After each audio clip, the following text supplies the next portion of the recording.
Viva Voz, com Vera Magalhães.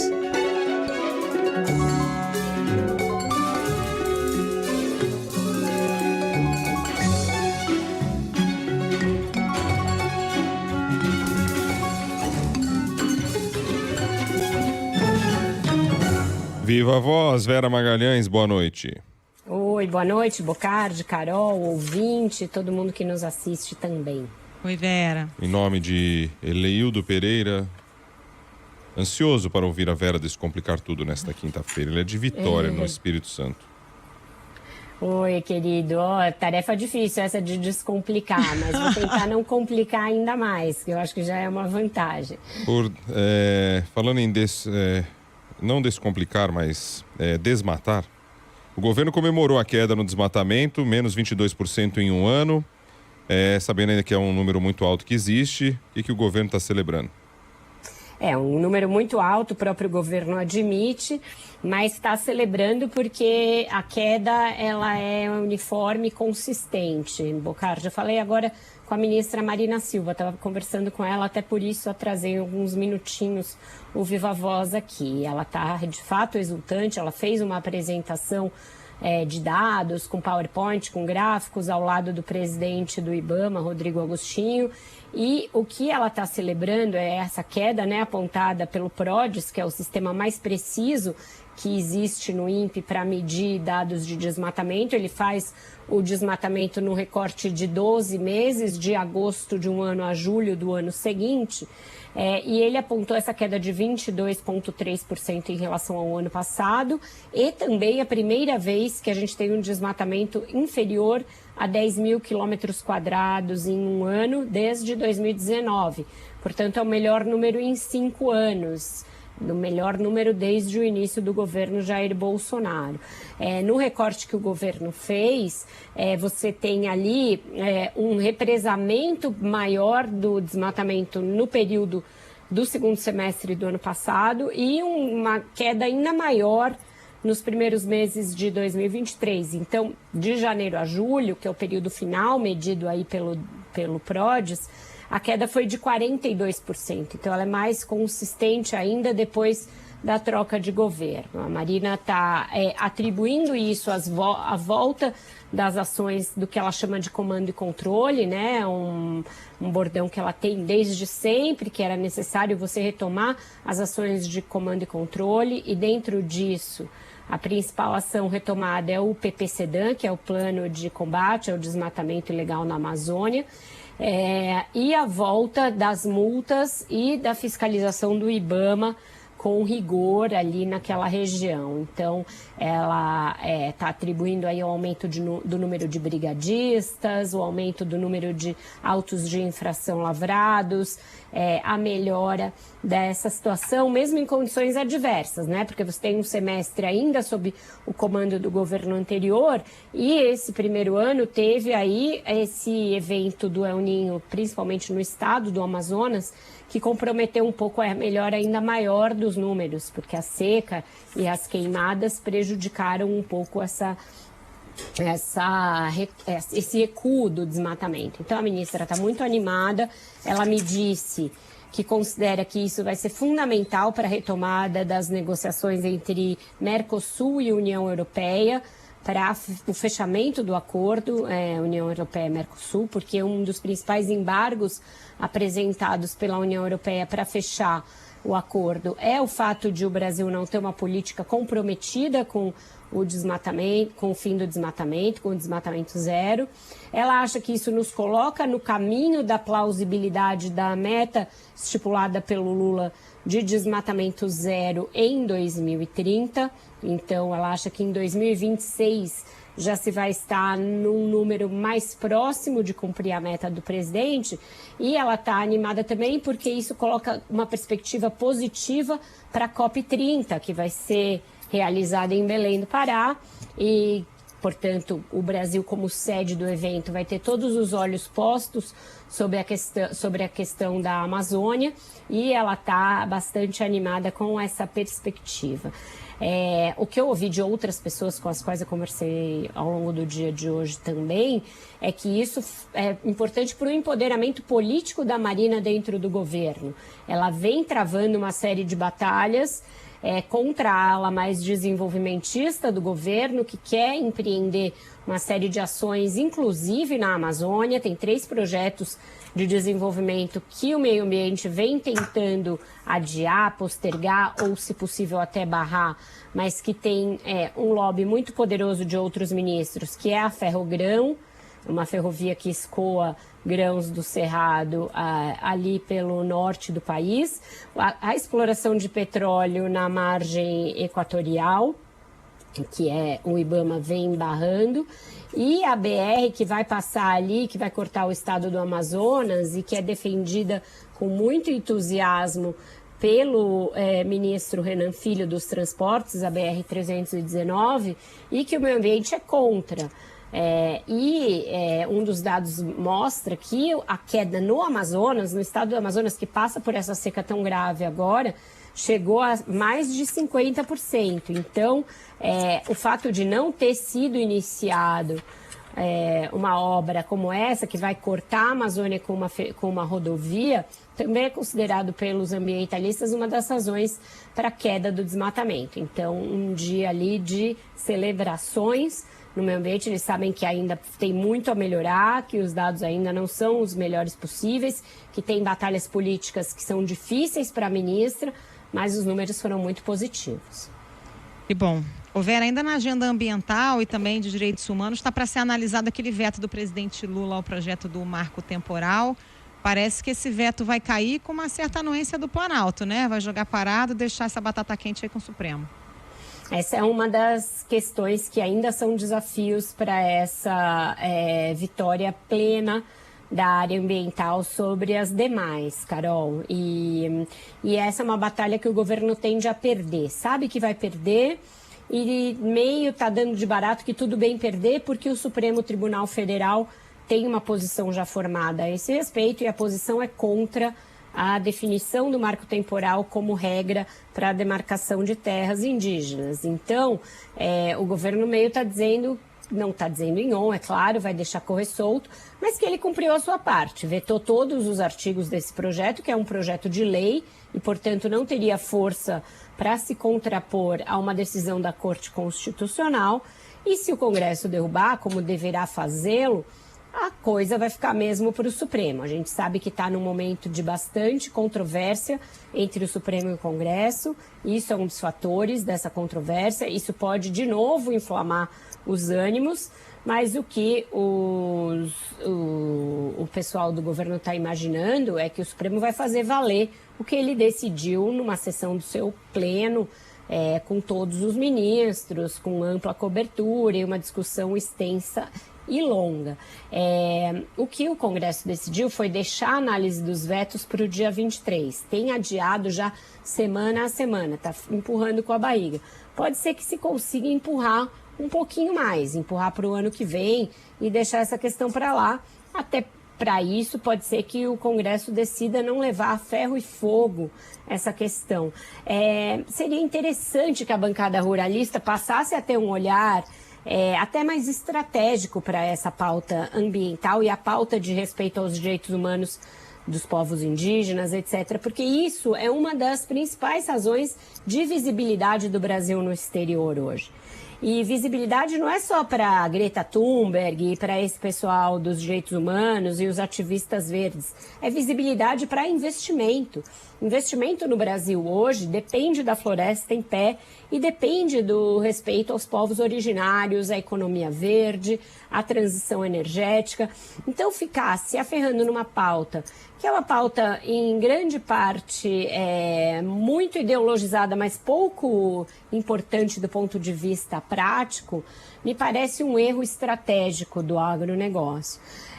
O que vai mudar tanto essa questão das demarcações? Muito pouco. O governo vai indenizar as áreas onde houver uma polêmica, onde houver uma dúvida a respeito de a quem cabe o direito daquelas terras, se de colonos, se de pessoas que já estão lá, se cidades que já estão assentadas. Ninguém vai tirar um município que esteja consolidado para colocar uma reserva indígena. Então está faltando um pouco de bom senso nessa discussão. Talvez adiando isso para o ano que vem, a solução seja menos traumática e menos a ferro e fogo, como está sendo levado até aqui. Vera, vamos falar da questão tributária, a reforma tributária. Como previsto, a reforma passou no Senado com uma larga margem. Vitória do governo e derrota de quem?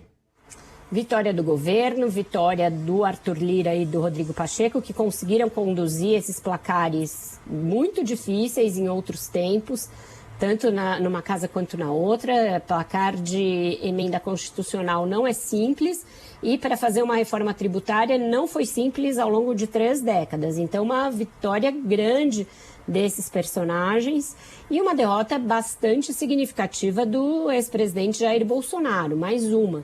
Porque ele se meteu nessa confusão, sendo que ele não precisava.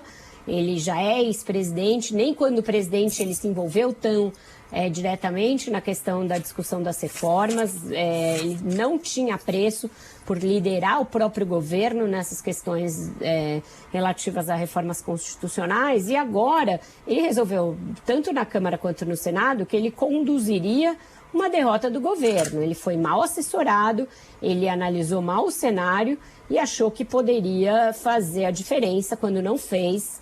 Sofreu uma derrota cachapante lá atrás, não aprendeu nada com isso, voltou a articular contra agora e sofreu uma outra reforma, uma outra derrota bastante humilhante, porque o placar foi muito mais elástico do que ele precisaria ter.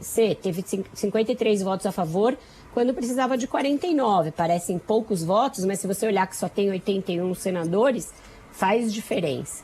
Então, uma derrota clara aí do bolsonarismo, que já não vem numa boa fase, que está aguardando com apreensão a conclusão da delação do tenente-coronel Mauro Cid, que deverá acontecer nas próximas semanas, e aí é possível que o sigilo caia ainda este ano, sigilo judicial, e a gente saiba o que existe nessa delação. Já são 2 as condenações na Justiça Eleitoral, uma terceira a caminho. Então, o ambiente para o Bolsonaro nesse fim de ano, faz um ano que ele sofreu a derrota que sofreu, é de derrotas sucessivas, e isso implica em perda de influência também no campo da direita.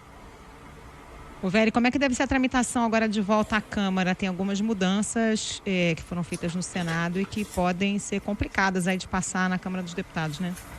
Por isso que existe, Carol, uma tentativa da parte do Arthur Lira e que conta com uma simpatia, mas não muito efusiva, do relator Aguinaldo Ribeiro, de se fatiar a reforma. Promulga-se aquilo que for comum e se continua analisando aquilo que não for. Qual é o problema de se fazer isso?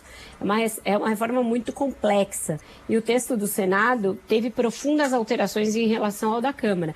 Então, se você radiografar ali os dois, pode ser que não tenha nada exatamente idêntico.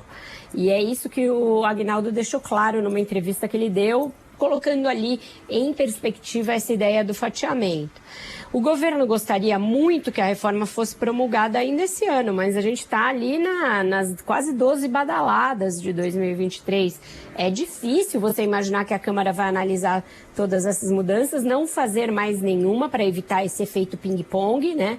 Que é a reforma que fique quicando aqui e ali, e promulgar isso. Então, seria um ganho extraordinário, uma vitória extraordinária, inimaginável no início do ano.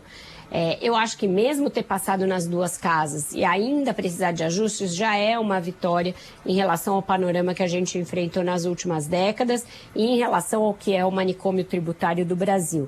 Essa correria de fim de ano talvez não seja uma melhor forma de analisar, justamente porque foram feitas muitas mudanças de última hora, acrescentadas exceções ali que devem ser mais bem analisadas, devem ter os seus impactos mais destrinchados antes de que se promulgue em decisão final a reforma. Então, talvez essa correria de última hora não se justifique. Já há um ganho de você terminar o primeiro ano de um mandato com uma reforma analisada em 2 casas e com vitória constitucional nas 2. E as demais questões aí da pauta econômica, anda? Agora está a seara aberta para isso, Bocardi. No Senado tem o projeto dos fundos exclusivos, que deverá passar, e o governo gostaria que ele passasse ainda antes do feriado, mas acho impossível. Então vai ficar para depois do feriado do dia 15. E na Câmara tem o projeto mais difícil, que é o de impostos federais que estão sendo prejudicados pelas desonerações de ICMS.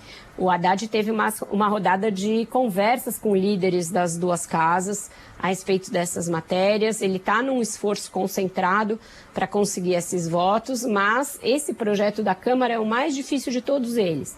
Mais difícil que a tributária e mais difícil do que o dos fundos. Então vai ainda demandar muita saliva do ministro. E eu acho que é coisa mais para o fim de novembro. Então, se a gente conseguir um cenário em que a Câmara vote até o fim de novembro todos esses projetos e dedique dezembro às matérias orçamentárias, acho que é um cenário positivo para o governo. E acho que é isso que o ministro está buscando agora. Ô Vera, mudando de assunto, vamos falar aí do conflito entre Israel e o Hamas. O Egito autorizou o pouso de um avião brasileiro para resgatar os brasileiros em Gaza. Nosso colega Lauro Jardim, inclusive, publicou uma nota agora há pouco no blog dele, dizendo que houve um telefonema do chanceler de Israel para o ministro Mauro Vieira, assegurando que os brasileiros seriam autorizados a cruzar a fronteira amanhã. Será que agora vai? Olha, tomara que sim, Carol. Todos os esforços estão sendo empreendidos nesse sentido. É um drama específico, até pequeno, perto do que vive a população de Gaza, do que viveu a população de Israel ali no dia 7 de outubro, mas é a parte que nos cabe nesse triste latifúndio aí.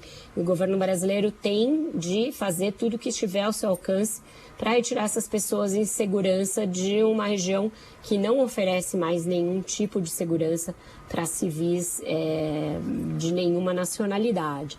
Então, o que aconteceu hoje foi positivo, porque o governo brasileiro recebeu a autorização do governo do Egito de pousar com um avião ali próximo, 53 quilômetros próximo da faixa de Gaza, e também teve esse contato do governo de Israel com o governo brasileiro para que os brasileiros sejam autorizados a estar nas próximas listas de pessoas a serem resgatadas ali da zona de confronto. Então isso é muito importante, é muito positivo, uma boa notícia para nós, e vem num momento em que havia muitas rusgas entre Brasil e Israel, rusgas ali causadas também pela decisão do embaixador de Israel no Brasil de se confraternizar com Jair Bolsonaro num momento delicado de guerra. Ele não tinha nada que fazer isso, não tinha nada que ir lá participar de um evento com o Bolsonaro. A interlocução dele como um representante oficial no país do Estado de Israel tem que ser com o Estado brasileiro e não com a oposição. Então, isso também causou muito ruído. E aquela operação de ontem, bem sucedida da Polícia Federal para prender terroristas que estavam planejando ataques contra alvos da comunidade judaica, também acabou com um pequeno confronto não, mas um pequeno desentendimento diplomático, porque o ministro Flávio Dino não gostou de o governo de Israel chamar para si uma boa parte do protagonismo pela operação. E ele soltou uma nota meio dura, dizendo que a Polícia Federal do Brasil segue as orientações do governo brasileiro e não de outro país qualquer, e que, portanto, são do Brasil as diretrizes que levaram à prisão. Ele também respondeu à extrema-esquerda pró-Palestina, que estava questionando as prisões, dizendo que se a Polícia Federal efetuou as prisões é porque tem indícios claros de que estavam sendo planejados atentados terroristas contra alvos judaicos. Então, ele teve de dar uma resposta em duas frentes, mas mais dura em relação ao Estado de Israel. Então, dias aí de bastante tensão diplomática, mas que hoje terminam com uma notícia boa, que a gente espera que se concretize amanhã. Teve essa audiência também na Câmara, aí virou um protesto anti-Israel, tal. Os dados da Confederação Israelita apontam para o aumento do antissemitismo no Brasil. Até falamos sobre isso aqui, o que é muito ruim, né, Vera? muito ruim, Bocardi, é muito deletério que a gente viva isso. Sim, tem indícios de crimes de guerra cometidos na faixa de Gaza, mas Israel também foi alvo de um ataque terrorista premeditado, sangrento, que resultou em mortes de civis também de crianças e sequestro de inocentes, que até hoje nem todos foram encerrados. Então, quando você cria um ambiente que a pessoa só consegue ver um lado do confronto, você leva a xenofobia de lado a lado. E aí os dados da Confederação Israelita do Brasil mostram um aumento exponencial do antissemitismo. A gente vê esse discurso antissemita também sendo propagado pelas redes sociais e a islamofobia crescendo do outro lado também de uma forma bastante preocupante. Então, negociações bem-sucedidas como essas para a retirada dos brasileiros e que a gente consiga algum avanço para um cessar-fogo ou para uma redução das operações terrestres na faixa de Gaza são condições fundamentais para começar a baixar essa fervura, essa tensão e encerrar esse confronto que já é o mais sangrento do conflito israelo-palestino em todos os tempos. Véry, Bocardi, antes da gente ir para a música, só dar a César o que é de César, porque eu citei aqui o Lauro Jardim, mas a Samantha Klein também tinha dado essa informação até um pouquinho antes do Lauro. Eu confesso que não prestei atenção na hora que ele entrou no ar, estava aqui fazendo alguma outra coisa, depois vi a nota no Lauro, mas a Samantha também já tinha dado essa informação. É importante que a informação é boa, né? Que teve essa conversa aí entre o chanceler de Israel, o chanceler brasileiro, essa promessa de que os brasileiros vão estar na lista aí de amanhã. Vamos ver. É isso. A música qual é? Hoje é nosso aniversário, é isso, pessoal?